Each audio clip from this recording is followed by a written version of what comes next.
Hey guys, it's Core Ross and welcome to Busting Rainbow Six Siege. Today we're busting Clash. So Clash is the brand new shield defender that's coming with Operation Grim Sky. Now she is quite interesting. I'd actually classify her as a roamer support. So I think she works best when you've got a roamer and she is backing them up or actually in front of them, offering protection and setting up easy kills. So she is a 1 speed, 3 armor, but when she's got her shield out, she's also slower because of that shield penalty as well. Her primary weapon is actually the shield, so she's not allowed to carry 2 weapons. She has a shield in the primary, and then in the secondary, she can either have the P10C sidearm, which is a nice pistol, or she can have the SPS MG9 submachine gun, which fires 2-round bursts. Then she also has barbed wire as her special gadget, or impact grenades. It does mean she's very versatile and quite an interesting character to play indeed. But actually maybe more fun to play alongside because her shield slows down enemy players. She can set up incredibly good and easy kills for the additional roamers that she's supporting. Now her counters are Capital, so this is because his fire arrows are really good at taking her down. Because she's so slow with that shield out, it means he can almost burn her to death before she can get away, and it makes him much more relevant than he was before. Zofia is also a counter because she can use her concussion grenades to actually make that shield move a little bit away and give her a line of sight. However, it doesn't work when it's really just Zofia versus Clash. It's better if you have Zofia and a buddy to back her up. Another counter to Clash is Thatcher, as he can disable her shield for a short amount of time, but you probably again want someone else backing you up in that attack. And the last counter is a good old melee attack. This will knock her shield out of the way, giving you a clean shot. However, you need to get close enough to actually do this. Now before we get started, a big thanks to my Patreon supporters who actually helped to keep the 6 News and Mythbuster series alive. So thanks very much guys, and let's get on with the myths. Clash can stop quick enters. So this was something we seen at our game capture, but we didn't have enough time to actually test it, so we didn't know if it was the lightning she creates or just her presence, because of course she's the first defender with a shield. And yeah, she really does stop quick enters, which is pretty cool on some maps.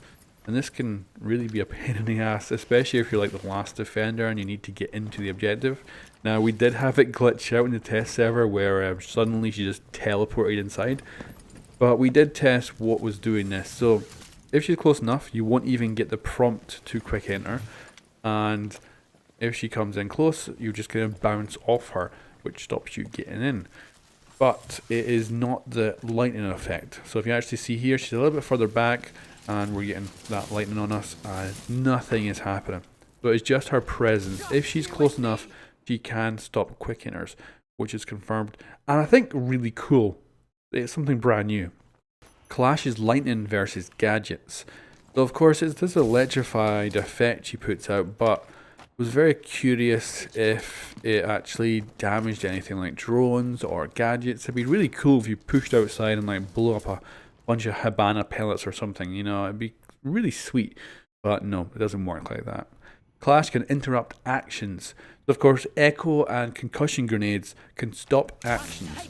However, Clash cannot. They continue to do their actions, which means you are unable to actually stop them doing things. So if someone's putting down a diffuser in front of you or things like that, the lightning effect will not stop them. And it's the same with gadgets. They don't have any effect. We even tested reinforced walls to see if the electricity might flow through the metal or something, but it does not, so that is busted. IQ can detect Clash. So Clash of course has this electronic device, and so far every season IQ can detect all those new devices, and it's the same with Clash. She's able to pick up that shield. Now only when it's getting used, but it is useful as IQ because of course if Clash is pushing on your friendlies, you can maybe come up behind her and you don't have to visually see her. You can shoot her through a wall and shoot her in the back. So it definitely is useful to IQ and gives her a touch more power when it comes to this new operator. So that is confirmed. Slowing effect increases over time. So credit for this goes to Grief Drums, because we were testing together and he realised that the circle that appears with the clash effect actually indicates how the slowing effect is increasing. So once that circle fills up, that's when you're at your slowest. And the damage take is actually separate from that. So it's pretty interesting, and because it affects multiple people at a time, it's definitely very powerful and slows you right down to the point where all she has to do is back off at walking pace and she's faster than you. So that's confirmed. Clashes lightning through melee holes. So we put one single melee hole in with Clash behind it. You can see her lovely face popping through, and the lightning effect does impact us. So that is confirmed. It goes through something relatively small, so you can set up like a corridor or something. It's quite cool. So force lightning through a bullet hole. So a lot of gadgets can go through a bullet hole even though they're physically larger, like an Ash breaching round. Whereas Clash's ability, as far as we could tell, we did try this. We had two attackers on this side. We had Clash moving around on the other side and we could not get it to affect us. So as far as I know, that is busted. Force lightning has range of over 20 meters. So this was due to our capture session. We didn't get to test anything, but some other YouTubers did. And they told us, oh, Clash's ability, it works to like 20 meters. We tested it. But when we actually got into the test server and started to test, it wasn't the case. So we're at 20 meters now, nothing's happening. We thought, okay, let's take this down to a closer distance and see what happens. So we're going down to like 15 now, still no effect. So, we went even closer, down to 10. It does start to affect us. And it looks like the range is roughly about 12 meters, give or take a meter or so. And that is still, it's still a long way, especially if you're inside the building. Clash can get you pretty much anywhere. So that is quite significant, having about a 12-meter range, which is pretty awesome for that crowd control. So that is busted. It's about 12 meters. Montagn's shield offers protection from Clash. This is another thing that the capture event, other YouTubers said that Montagne had a kind of immunity to Clash for a certain amount of time and it kind of wore him down. Whereas it's not the case. You can see he gets affected immediately when it gets switched on. You can see that circle building up just like any other operator. So there doesn't appear to be any bonus to Montagne whatsoever. He doesn't get any kind of protection from that shield. It would be kind of cool if he did, I think. But yeah, he doesn't get, and you can see he slows right down just like any other attacker. And he does also take damage from the lightning as well, so that is busted. Clash's angle of attack. So I think the best comparison for Clash is a crowd control in an MMO, so like a mage in World of Warcraft with a cone of attack. But it doesn't seem to be like a circular cone. So if you're aiming below the target, you won't hit them. Whereas if you're aiming at the target or above, you will hit them. So it's really weird. It really is odd that there doesn't seem to be this perfectly circular cone of attack. And I'm not sure what the shape is. I'm not sure if we'll ever know, if we can ever really get it tested. But you can see here, if we aim below him, we're not hitting him. But if we aim above him, we do hit him. We'll have to wait and charging up, but we hit him right there. And if we aim below, we don't get him. So I'm not sure what the cone of attack is. It's very odd. And basically, what I learned from this, and this isn't a myth, but certainly you don't want to aim below the attacker. You want to aim for them or just above them, and then you'll hit them. If you aim below them, there's a good chance you'll actually miss, which is weird. The lightning makes everyone the same speed.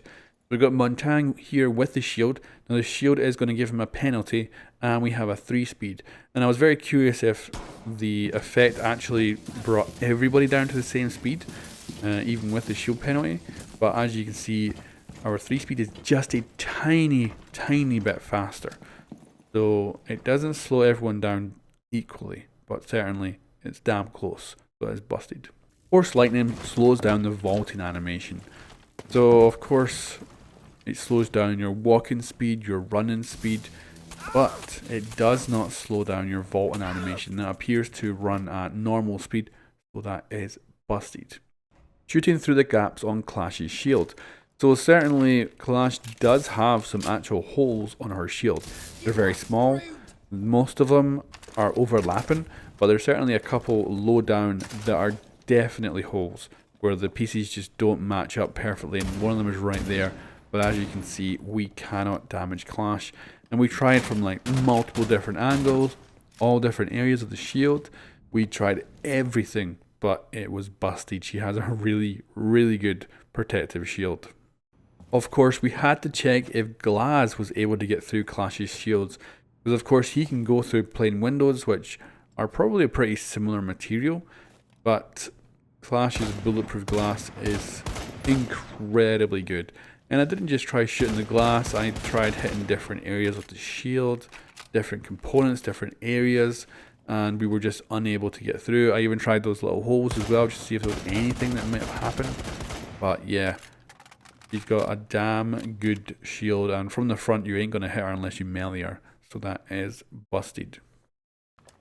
Buck versus Clash's shield. So of course we had to check with Buck with his shotgun. So unfortunately Buck's shotgun isn't the most powerful of weapons. It's good at going through walls these days, but that's pretty much it. It doesn't seem to have any additional bonuses, which is sad. It'd be nice if that shotgun did a little bit more than what it does. And certainly for Clash's shield, it doesn't do anything at all. It's very weak and just bounces right off. So that is busted. Clash's shield dampens explosives. So of course her shield does offer her protection from explosives, but it's definitely not what you want to do. Like if you can, you want to shoot a claymore rather than just walk over it. But you certainly can if you want to. You can go over it, trip it, and blow it up, and it'll only give you a little bit of damage. So it is confirmed. But I don't recommend it. I recommend you actually shoot the claymores and try to avoid as much explosives as you can. So there you go, guys. That is all the myths for Clash. If you've got any more suggestions, leave them in the comments below and I will test them. And if you haven't already, go check out my Maverick Mythbuster video as well. It's also live. And thank you very much for watching. I'll catch you next time.